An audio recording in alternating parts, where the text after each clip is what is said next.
There are some things that a man should learn by himself. And this first one is probably the most difficult one, and this is how to cut things from your life. Sounds so dramatic. You really have to learn this by yourself because a lot of people are just going to come in and out of your life. A lot of friendships are not permanent even though you want them to be.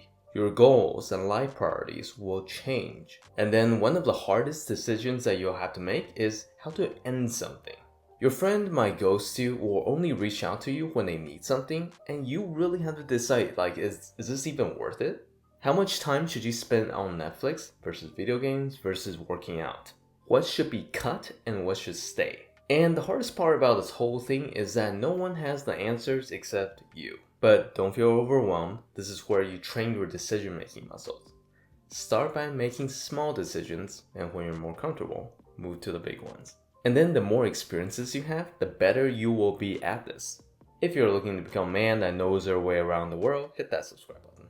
Next, in my opinion, this is one of the things that you have to learn first, and this is how to face conflicts. And I'm not just talking about like the verbal conflicts, but also the invisible conflicts. If you see someone that really has his life together, stable job, shredded, a leader, and then you suddenly feel this pressure of insecurity, there's already a conflict that's inside of you versus him. Am I better? Am I worse? This happens so much. And if you don't know how to handle this conflict that's inside of you, you'll start to lose a lot of confidence as a man. And if you're avoiding people or you can't stand up to others on the inside, that's probably also how you act on the outside.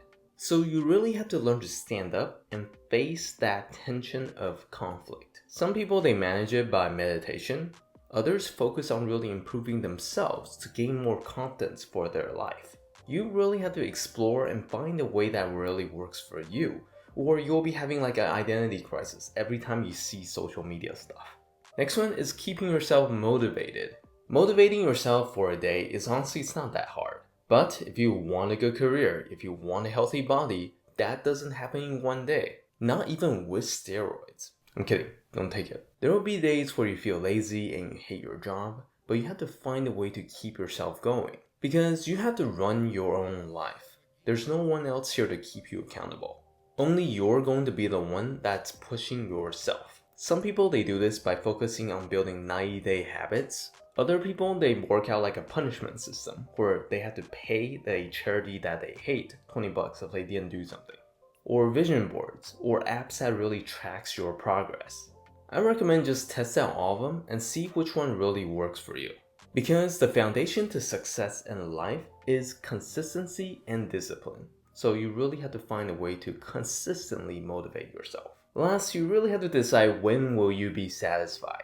This is kind of weird right now because there's this huge problem of FOMO. Like literally, wherever you look, there's always going to be something that's better. If you're not at an event, you're thinking, why am I getting excluded? And then when you're actually at an event, you're thinking, is there a better event? You think that getting something will really make you happy until you see the next thing. The more that you have, the more dissatisfied you will be. Sounds kind of like a buffet. The question that you really have to decide for yourself is, when will you be happy and satisfied? Because you live this life, getting a good job, having good friends, great relationships, all this is so that you can be happy. And if you're not happy, then you kind of miss the whole point of trying hard in this life. So this is again what you have to decide for yourself. When will you be satisfied? Let me know in the comments, what do you think are some of the things that I missed? And I'll talk to you in my next video.